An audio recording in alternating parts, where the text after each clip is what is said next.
क्योंकि वह अभिलाषी जीव को संतुष्ट करता है और भूखे को उत्तम पदार्थों से तृप्त करता है।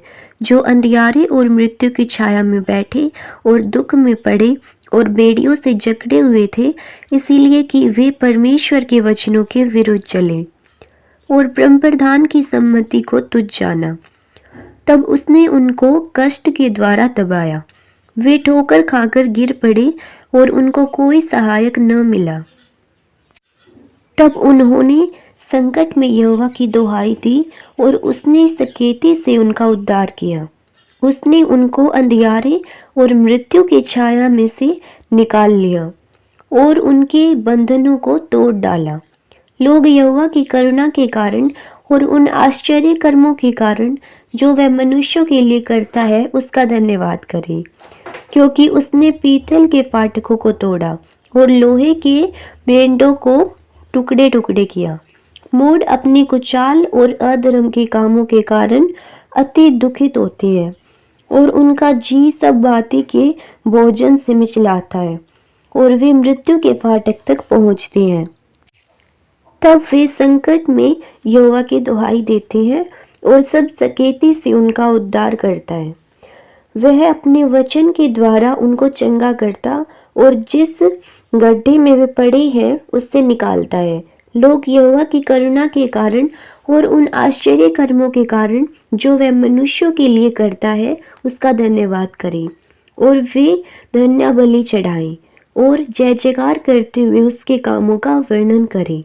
जो लोग जहाजों में समुद्र पर चलते हैं और महासागर पर होकर व्यापार करते हैं, वे यहोवा के कामों को और उन आश्चर्य कर्मों को जो वह गहरे समुद्र में करता है देखते हैं।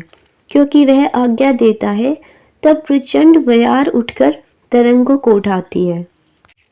वे आकाश तक चढ़ जाते फिर गहराई में उतर आती है और कलेश के मारे उनके जी में जी नहीं रहता।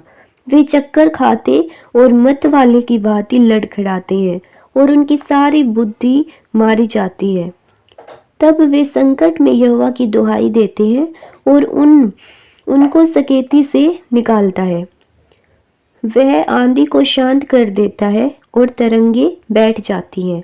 तब वे उनके बैठने से आनंदित होते हैं और वह उनको मन चाहे बंदरगाह में पहुंचा देता है।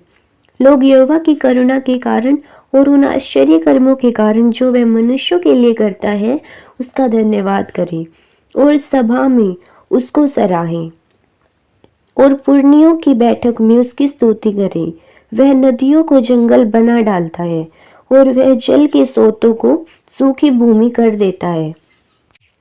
वह फलवंत भूमि को नोनी करता है। यह वहाँ के रहने वालों की दुष्टता के कारण होता है।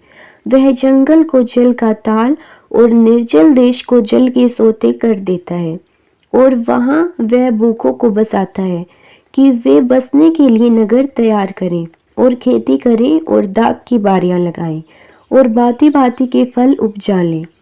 वह उनको ऐसी आशीष देता है कि वे बहुत बढ़ जाते हैं और उनके पशुओं को भी वह घटने नहीं देता। फिर अंधेर, विपत्ति और शोक के कारण वे घटते और दब जाते हैं और वह हाकिमों को आपस में अपमान से लादकर मार्ग रहित जंगल में भटकाता है। वह दरिद्रों को दुख से छुड़ाकर ऊंचे पर रखता है और उनको भेड़ों के झुंड सा परिवार देता है। सीधे लोग देखकर आनंदित होते हैं और सब कुटिल लोग अपने मुंह बंद करते हैं। जो कोई बुद्धिमान हो वह इन बातों पर ध्यान करेगा और यहोवा की करुणा के कामों पर ध्यान करेगा।